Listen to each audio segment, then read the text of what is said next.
everybody at the Schwantz27 channel. It's DJ Vaughn on the Wicked Ones and Twos here to talk to you about the latest update to our game Black Ops 4. We're introducing a brand new game mode into multiplayer, and by new, I mean one that's been in pretty much every single past Call of Duty game since Modern Warfare 3 with Infected. But for now, it's only available on the PS4 because both Sony and Activision are spelt with a $sign. Unlike when other studios have added the game mode, we've actually got several different classes for survivors. Ignore the fact that they're basically the same as the preset default classes, which doesn't really require any additional design or thought process with building counters to what the infected players are given, because that would require way too much effort for a design mind such as myself, and I'm just not that interested in anything that isn't Blackout, so it's not really a pat on the back for our part. Also in the patch, to catch up the inferior platforms on the sole basis of monetary compensation to Activision,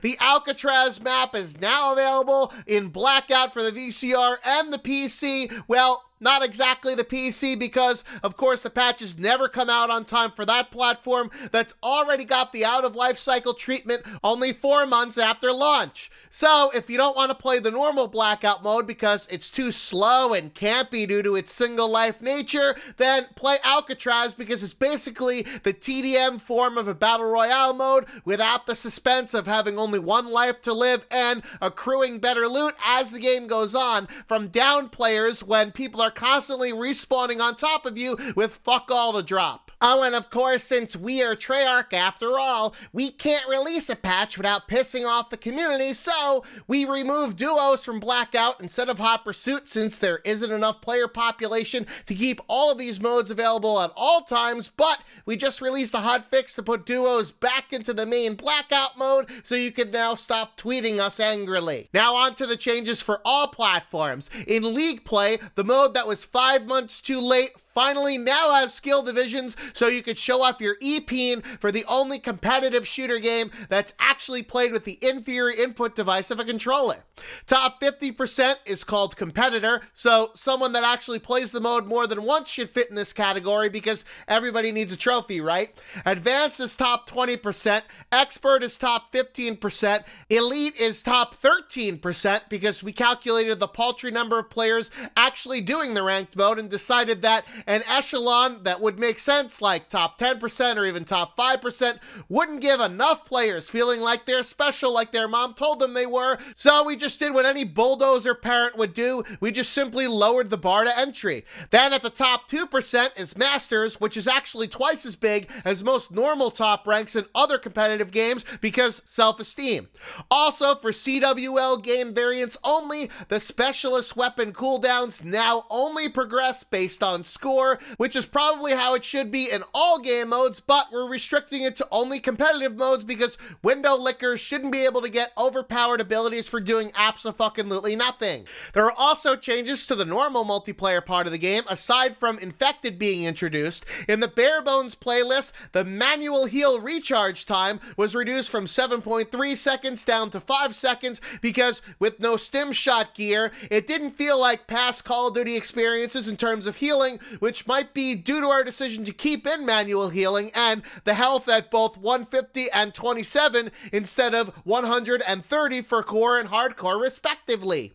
Lastly, in multiplayer, I took a look at my big black box of data and saw that the KN-57 was underperforming, so it got a 4-shot range increase at the expense of slightly increased recoil, so get ready to enjoy it in the new AR meta. Oh, and I know that we had promised leaderboards and combat records way back in October, and I even tweeted about it as far back as a month and a half ago. However, we finally delivered it with a hotfix last Thursday that added the functionality, but not in the way that anybody actually wants it. While leaderboards are still MIA like the Marlins because we want to obfuscate the actual player counts as to not be made fun of like Call of Duty Ghosts, but the Call of Duty mobile app, not an in-game menu, has been updated to include combat record stats, which unfortunately are about as accurate as a dollar store pregnancy test. Why put this function that was in-game and past Call of Duty iterations on a mobile app which isn't downloadable in all regions? Funny you should ask that.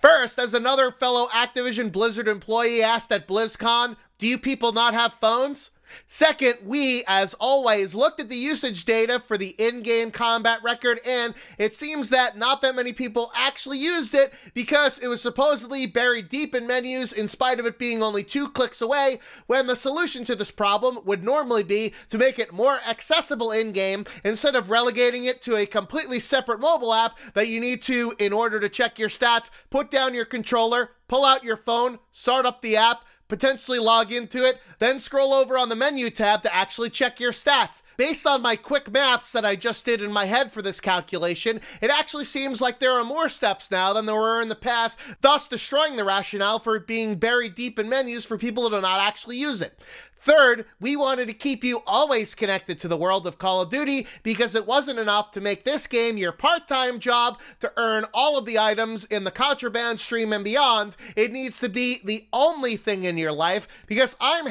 #forever alone and everybody should aspire to be me. So even when you're not near a console or PC, you could pull out your phone to impress the chick that you just met on Tinder with how awesome your KD is. Fourth, of course we want you to check your stats on an app that provides less functionality than other past companion beepity bops like Call of Duty Elite or the Call of Duty account website, because somebody has to pay these web developers for something, right? The create a class functionality that was in previous games on the website is no longer in the list of coming soon EHT black hole features, but you bet your ass there is a black market tab in the Call of Duty companion app so that we can entice you to play a game even more by showing you what's up next in your contraband tier or in reserve, so you could pay to skip tiers to get the actual cool shit that we show off in trailers. Thus, it's more psychological manipulation through monetization schemes. Oh, and speaking of which, fifth, we're going to directly monetize checking your stats by putting ads on the mobile app in order to make Activision even more money by getting ad revenue on something that used to be a free in-game better option.